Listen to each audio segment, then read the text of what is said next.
Hiriira nagaa ba'ii jedhanii warri waamicha waaman warra aangoo karaa qaxxaamuraa fudhachuu barbaadan. Humnoonni kun aangoo argannaan namni jiraachuu baatus isaaniif homaa miti. Karaa ittiin aangoo argachuu danda'an jiraannaan lammiin yoo du'es isaaniif homaa miti. Kanaaf waamicha du'aatii uummata waamaa jiru. Har'a mootummaan ogeessi fayyaa yaadanni dhiyeesse irraa ka'amee namni afurii ol bakka tokkotti walitti qabamee taa'uun akka sarara hin jiraanne maloota of eeggannoo garaagaraa hiriira nagaa miti maloota of eeggannoo garaagaraa mana isaatti illee of eeggannoo gochuu akka qabu ollaa isaatti of eeggannoo gochuu akka qabu tajaajila garaagaraa mootummaarraa yeroo fudhatu of eeggannoo gochuu akka qabu yeroo ergaan darbaa jirutti humnoonni kun ba'iitii lubbuu keetii du'ii jedhanii waamicha gochuurraa waan darbe kan hin taane yeroo kanatti waamicha hiriira nagaati kan godhamaa jiru. Kunis akka mootummaa naannoo Oromiyaatti waamicha fudhatama hin qabnee fi bu'uura lammummaa uummata kanaa, fayyummaa uummata kanaa, nagummaa uummata kanaa mormu waan ta'eef dogoggora guddaa ta'uusaa jala sararee ibsuutii barbaada. Gama biraatiin humnoonni kun yeroodhuma kana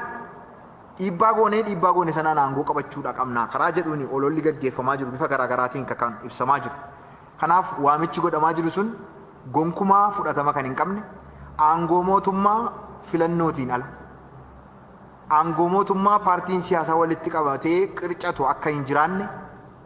uummanni biyyattii murteessee nama aangootti dhufuu qabu abbaa aangootti dhufuu qabu paartii aangootti dhufuu qabu murteessuu utuu qabu karaa qaxxaamuraan aangoo qabachuuf yaaliin godhamu gonkumaa fudhatama kan hin qabne ta'uusaa irra deebinee ibsuutii barbaada. Kun yeroo adda addaa ibsameera. Warri ibsi kun isaaniif hin galin hammallee karaa qaxxaamuraan aangoo qabachuu mootummaa dirqisiisanii aangoo qabachuudhaaf keessumatti yeroo dhibeedhaan vaayirasiin kun biyya faalee garmalee tatamsa'aa jirutti carraa kanatti gargaaramanii aangoo qabachuuf warri yaalan gonkumaa karaa kanaan aangoo qabachuun akka hin danda'amne akka hubatan irra deebinee ibsuu barbaanna. Mootummaan Itoophiyaa, mootummaan naannoo Oromiyaa kallattii kamiinuu uummanni biyyattii kana keessa jiru dararaan utuu sarara hin gahin, dhiibbaan utuu sarara hin gahin abbaa murteessee aangootti fiduu barbaadu,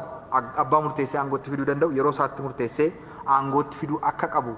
heera mootummaa kabachiisuun dirqama isaa waan ta'eef wantootni heera mootummaa biyya kanaatiin faallaa ta'anii fi heericha gara moggaatti qabanii adeeman hundinuu fudhatama kan hin qabne. Naannoo keenya keessattis karaa adda addaatiin qaamolee gabasa dhiyeessan adda addaatti fayyadamanii kan addunyaas haa ta'u kan biyya keessaa qaamolee miidiyaa haala qabataa lafarra hin jirre dhugaa lafarra jiru jal'isanii karaa adda addaatiin ibsanitti fayyadamuudhaan mootummaa burjaajessanii uummata burjaajessanii uummata burjaaja'e kanaa fi mootummaanis karaa sana qabatee akka deemu gochuuf yaaliin godhamaa jiru yaalii fudhatama hin qabne akka inni ta'e irra deebinee ammas ibsuu barbaanna jechuudha. Walumaa gala mootummaan naannoo Oromiyaa fayyaa lammiilee keenyaatiif nagaa lammiilee keenyaatiif halkaniif guyyaa kan hojjetu akka inni ta'e ibsaa. Garuu immoo daangaa hanga daangaatti deemanii lubbuu lammii balleessuutiin karaa humnaan karaa meeshaatiin aangoo qabanna jedhanii warri yaalan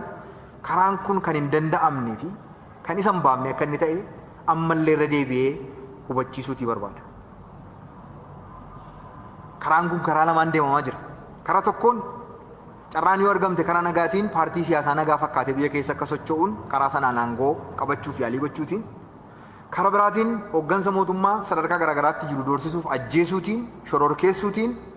caasni mootummaa akka diigamu gochuun karaa qaxxaamuraan aangootti dhufuutiif yaalii godhamu. Inni sadaffaan immoo meeshaa waraanaa qabatanii bosona galanii dhukaasuunis humna garasiif gananaa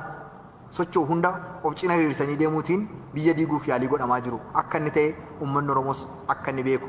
ibsuu barbaanna. Keessumaa humnoonni biyya kana waggaa 27 guutuu saamanii saamuun isaaniin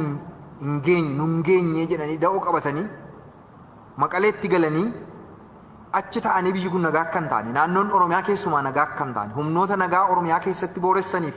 deeggarsa adda addaa gochuutiin naannoon sun naannoo jeeqamaa jiru naannoo sana keessatti uummanni gaaffii mirgaa kaasuu isaatiin Oromiyaa keessattis gocha kana fakkaatu hojjechuutu nurra jiraata. Oromiyaa dirree jeequmsaa gochuutu nurra jiraata. Oromiyaa yoo jeeqne mala biyya Itoophiyaa jedhamtu kana jeequu hin dandeenyu jedhanii tooftaa uumanii humni bobbaasanii jiran warri ergamanii isaaniif hojjetanis warri gocha kana duuba ta'anii hooggananis warri gocha kana raawwachiisuudhaaf adeemanis gochaan kun gochaa isaaniin hin baafne waan ta'eef akka irraa of qusatan mootummaan waamicha gochuufii barbaada. Mootummaan naannoo Oromiyaa nageenya uummata Oromootiif nageenya naannoo keenyaatiif humna qabu hundaan hojjete nageenya mirkaneessee uummatni fedhii misoomaa, fedhii demokrasii, fedhii guddachuu fi dagaaguu qabu san akka inni galmaan ga'atuuf halkaniif guyyaa kan hojjetu akka inni ta'uusaa ibsaa. Mootummaan ibsi ba'eef gabaasni dhiyaate dogoggora ta'uusaa irra deddeebi'ee kan ibsu waan ta'eef uummanni naannoo keenyaas ibsa dogoggoraa kanaan utuu hin burjaaja'in, gabaasa dogoggoraa kanaan utuu hin burjaaja'in dhiyeenyaan mootummaan ibsa inni kennu yaada inni dhiyeessu fudhatee hojiirra oolchuuf akka inni mootummaa cina hiriiruu fi caasni nageenyaa naannoo keenyaas nageenya naannichaa mirkaneessuuf kan kaleessaa caalmaa humna isaanii ijaaranii akka socho'an gocha kaleessa godhameen aarsaa kaffalaniif dadhabbiin isaan irra jiruuf mootummaan naannoo Oromiyaa galata galchaa fi irra caalmaa immoo gocha kallattii garaagaraatiin Oromiyaa irratti aggaamame ofirraa qolachuuf humna isaanii ijaaranii uummata ijaaranii nageenya naannichaatiif akka tumsaniin asumaan dhaamsa dabarsuu barbaadaa. Galatooma.